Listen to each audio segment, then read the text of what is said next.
तो हम कुछ इफ कंडीशन, जो एक्सेल के इफ कंडीशन का टेस्ट है, उस टेस्ट को हम आज करेंगे पाइथन के ऊपर। पहला क्वेश्चन कर रहा है कि quantity is greater than 60, then commission equal to quantity multiply by 40। Okay, यहाँ पे हमें लगाना है कंडीशन कि इफ, या सबसे पहले तो मैं ए इक्वल टू या इंट लगाऊंगा, इंट के अंदर इनपुट लूंगा ताकि मैं लूं इनपुट। इनपुट यहाँ पे मैं लिखूंगा कि प्लीज एंटर सेल। अब एक गलती हम कर चुके हैं, हमने स्क्वायर यहाँ पे ब्राइक ए सिंगल कोड नहीं दिया। देन यहाँ पे हमने किया स्लैश टी। ओके, ये हमने इनपुट ले लिया। अब कंडीशन दूंगा कि a if A is greater than equal to 40, that, sorry, ये प्रोग्रामिंग की आदत है सर। देन यहाँ पे क्या करना है, मुझे R equal to A multiply by 40 करना है। ओके, देन एल्स, एल्स में आर इक्वल टू 0 करना है। अब ए मल्टीप्लाई बाई 40 नहीं करना, यहाँ पे 60 से ऊपर हो तो 40 करना है, मैं गलत कर दिया ये। ओके, देन आफ्टर दैट हम यहाँ पे रिजल्ट देंगे कि प्रिंट, प्रिंट में लिखेंगे कि एंड यहाँ पे the I N C equal, यहाँ पे कॉमा हमने आर को कॉल, ठीक है। अब इसको रन करेंगे, please enter the sales. Sales पे मान लीजिए मैं यहाँ पे 85 देके एंटर मारा, रिजल्ट 3400 आ गया। ये पहला क्वेश्चन का आंसर है। ओके, अभी कोड में आपको भेजता हूँ व्हाट्सएप पे। अब इसमें दूसरा क्वेश्चन है कि इफ, मुझे इसको विदाउट यूजिंग द इफ करना है, मतलब कि मुझे इस पे इफ कंडीशन इस्तेमाल नहीं करने, राइट, इफ कंडीशन इस्तेमाल नहीं करने। तो इसमें हम करेंगे, क्या करेंगे, सिंपल सा हम लिखेंगे यहाँ पे कि R equal to A is greater than equal to 60। ठीक है, इससे क्या हुआ कि यहाँ पे लॉजिकल वैल्यू आ जाएगी। क्या आ जाएगी? लॉजिकल वैल्यू, ट्रू या फॉल्स। तो सिस्टम में ट्रू इक्वल टू 1 होता है और आपका फॉल्स 0 होता है। तो इसको मल्टीप्लाई बाय ए किया और फिर मल्टीप्लाई बाय 60 कर दिया, सिंपल। ठीक है, अब इसको प्रिंट यहाँ पे लिख दीजिए the I N C equal and comma R. Okay, comma R है, कॉमा आर। अब इसको रन कीजिए। जैसे रन किया, please enter the cell. Cell में मैंने यहाँ पे 74 डाल के एंटर किया, तो देखिए 440 आ। ठीक है, समझे सर?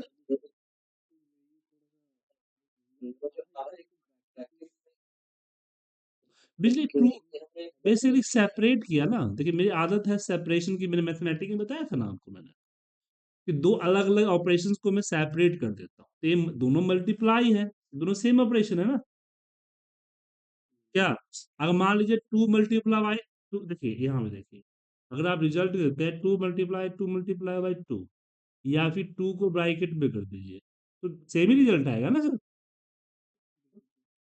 उसी तरह से इसके सेम ऑपरेशन है, तो सेम ऑपरेशन को ब्रैकेट में डालने की जरूरत नहीं होती है, बट ऑपरेशन चेंज होता है। जैसे यहाँ पे लॉजिकल ऑपरेशन है ना, ट्रू फॉल्स आएगा। तो अगर मैंने अगर ये कर दिया, इसको हटा दिया, तो ये भी हो सकता है कि 60 को ए से मल्टीप्लाई करेगा, फिर 60 से मल्टीप्लाई करेगा क्या।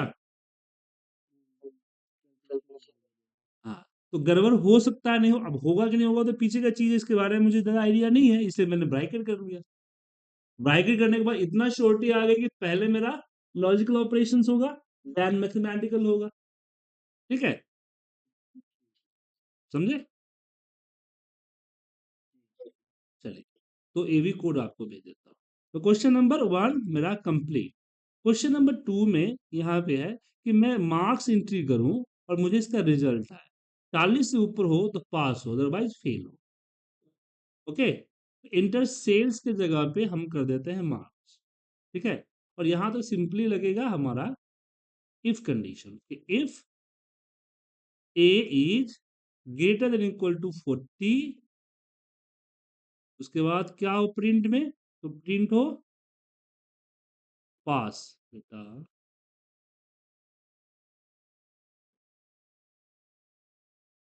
और एल्स यहाँ पे करना है प्रिंट फेल। ठीक है, तो जैसे ही हम यहाँ इसको रन करेंगे, मुझसे पूछेगा मार्क्स, जैसे मैं 55 दिया तो ये पास दे दिया, कम दूंगा तो फेल दे देगा। दूसरा नंबर क्वेश्चन हो गया, बीपीएस भेज दिया मैंने आपको। है ना, आता है तीसरा नंबर क्वेश्चन। तीसरा नंबर क्वेश्चन में है कि अगर डिस्टेंस 200 से ऊपर हो तो स्टीडी हो, अदरवाइज लोकल हो, तो भी सेम कोड करेंगे, बस यहाँ पे मार्क्स की जगह पे क्या लिख देंगे, डिस्टेंस, और यहाँ पे लिखेंगे 200, तो यहाँ पे हो जाएगा 2000 हो गया sir, S T D, otherwise local. ठीक है, अब इसको कॉपी करता हूँ और आपको भेज देता हूँ, रन करने की जरूरत नहीं है। हम्म। तीसरा नंबर क्वेश्चन करता है, चौथा नंबर क्वेश्चन करता है कि अगर एमआरपी 500 से ऊपर है तो 12% का टैक्स कटना चाहिए, नीचे है तो 5% का टैक्स करना चाहिए। तो यहाँ पे हमने डिस्टेंस की जगह पे लिख दिया एमआर, और यहाँ पे हमें टैक्स चाहिए, क्या चाहिए, टैक्स। तो T equal to A multiply by 12%, 0.12। ठीक है, और यहाँ पे क्या हो जाएगा, T equal A multiply by 0.05, क्योंकि डेसिमल्स में होगा। ठीक है, रन करने की जरूरत है, इसको प्रिंट तो दिए नीचे ना, print, print the tax is, यहाँ पे कॉमा, हम टी फ्लोट में आएगा, ध्यान रखिएगा।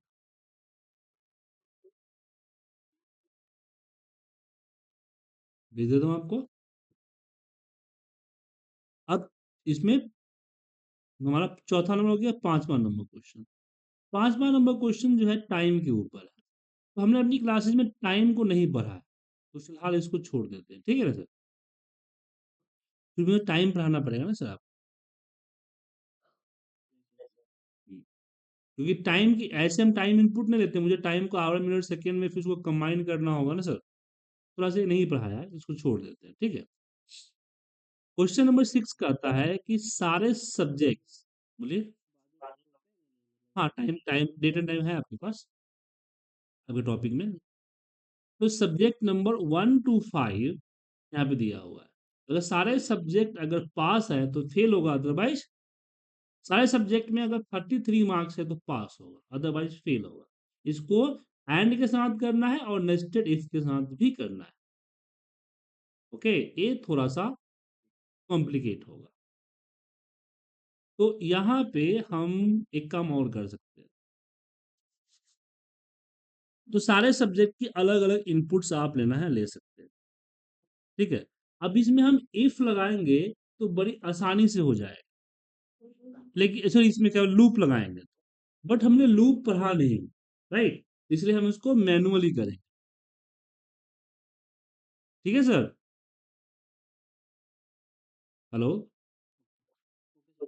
वरना हम क्या करते, एक ही बार लिस्ट में एक ही बार सारे वैल्यू इनपुट करवा लेते हैं, फिर उसको आउटपुट करते, बार बार इनपुट देने की जरूरत नहीं पड़ती। लेकिन मैंने बताया कि अभी हमने पढ़ा नहीं है, तो इसको हम S1 से लेके चलते हैं, ठीक है ना, कॉपी पेस्ट पेस्ट, क्योंकि मैं भी उसी तरह से चलता हूँ जैसा आप चलते हैं, बात समझ गए ना, आपको जितना आता है उतना ही हम सोचते हैं कि हमको आता है, उसी में हम प्रोग्राम बनाते हैं, ताकि कॉम्प्लिकेशन ना हो, समझ में सब कुछ आया।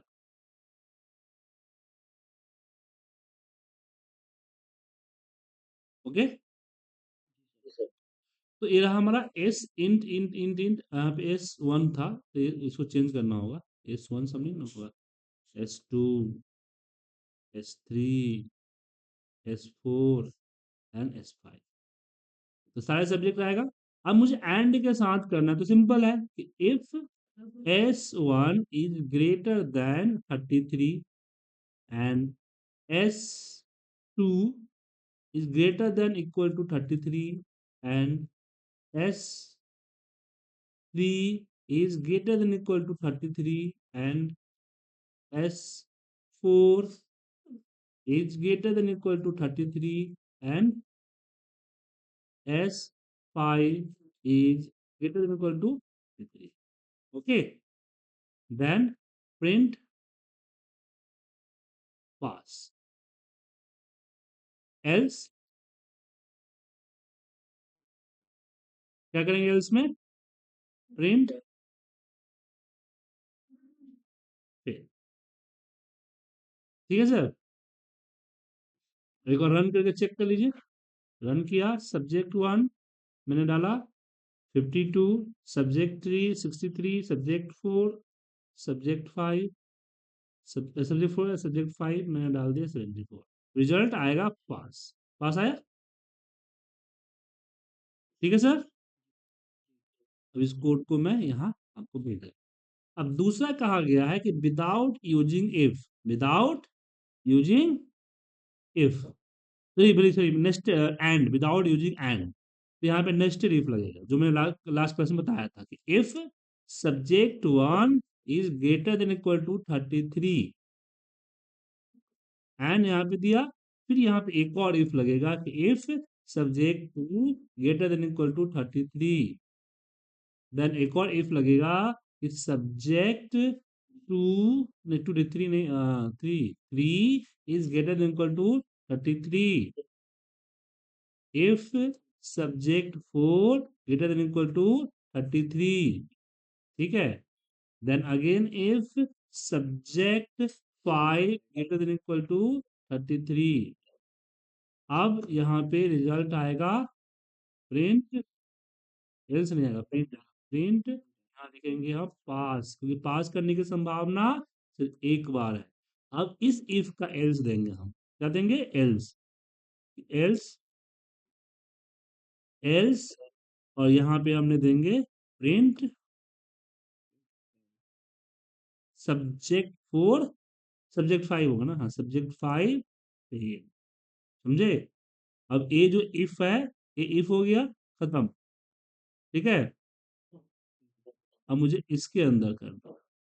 अब ज्यादा ज्यादा कॉम्प्लिकेशन हो रही है तो यहाँ इसको कर दीजिए बंद। समझ गए ना। हाँ, अब यहाँ पे आइए,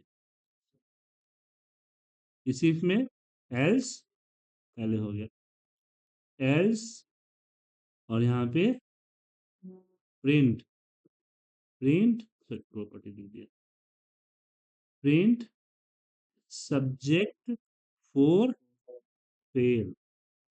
ठीक है ना, तो क्या करें, इसको यहाँ से कोलैप्स करें और इसको यहाँ से कोलैप्स करें। ठीक है, इससे क्या होगा कि आपको टाइप करने में दिक्कत नहीं हो। हम्म, तो कोलैप्स करने से पहले कर्सर कहीं रख ले, ठीक है ना, कर्सर यहाँ पे एंटर मार दे कर्सर को।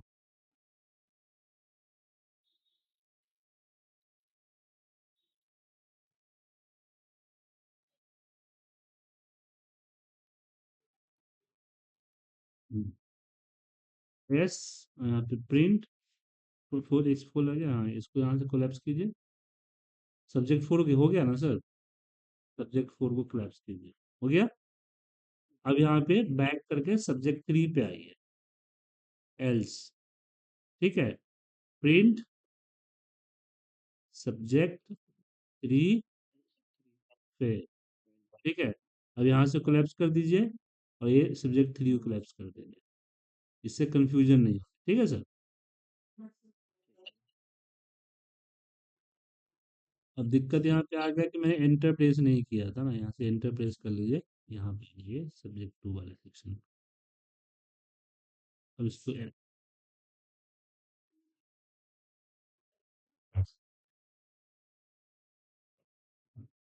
ठीक है। यस, ऐसे जरूरी नहीं है, बट क्या होता है कि आगे चल के जब बहुत बड़े बड़े इफ लगाओगे ना, जब 15-20 इफ लगाओगे तो उसमें थोड़ा सा कंफ्यूजन होगा। तो उस केस में यहाँ इसका यूज कर सकते हो, प्रिंट सब्जेक्ट टू। ठीक है। अब यहाँ पे कर्सर रख के एंटर प्रेस किया और हम यहाँ पे आ गए पहले। Yes, print subject one fail. ठीक है, ये हो गया हमारा नेस्टेड इफ। समझ में आया? कोई दिक्कत? चलिए तो कोड भेज दूं।